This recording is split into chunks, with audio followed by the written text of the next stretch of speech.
Hello students, as you can see I have this presentation with me.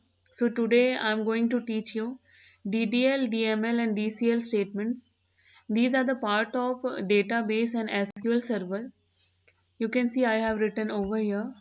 What is DDL? I have told you in my prior videos also what are the SQL statements and DDL, DML and DCL statements are there.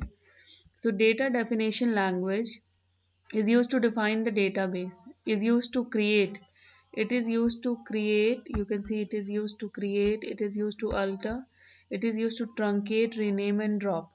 And DDL statement वो statements होते हैं जिससे हम database को create करते हैं, table को create करते हैं. We use to create the index, we use to create the users.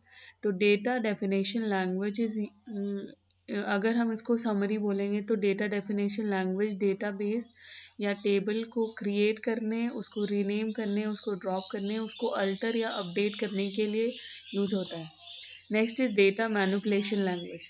First हमने डेटाबेस क्रिएट कर लिया, फिर हमने टेबल क्रिएट कर लिया. Now we want to manipulate it. Manipulate means हम उसमें कुछ चेंजेस करना चाहते हैं. We want to retrieve some data, we want to update some data, insert, delete some data.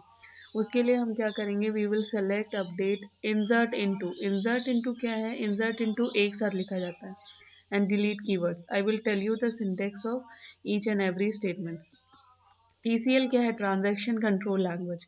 Transaction control language use होता है to manage the transaction.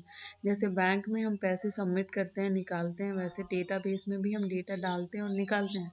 But that has to be managed. उसको control करना जरूरी है. Neither anybody can access the data and make any kind of changes in the database.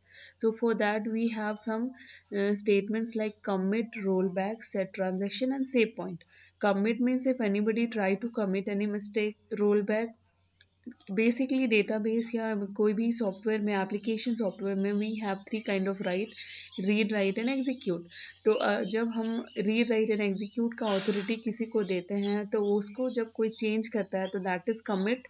Roll back, when we have given some authority and we will take it back when we know that there is a person who used to try to make some changes in the database, then that is called rollback. जब हम वहाँ पे कोई authority set करते हैं, that is set transaction. तो these are the few basic commands of transaction control language. ना SQL create table.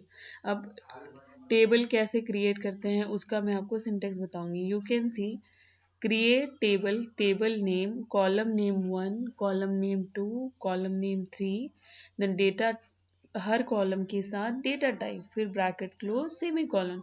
तो यहाँ पे हमने एक एग्जांपल दिया है, स्टूडेंट, क्रिएट टेबल स्टूडेंट, जहाँ पे कॉलम्स होंगे student ID, first name, last name, marks. Create table student bracket में स्टूडेंट अंडरस्कोर आईडी जो integer data type, marks which is also integer, last name which is varchar. Varchar का default size होता है 255 and again marks that is integer. तो these are the few basic concepts of SQL queries. I will show you the syntax और मैं इसे execute करके भी हो सके तो दिखाऊंगी. तो till then keep watching my channel. Thank you very much.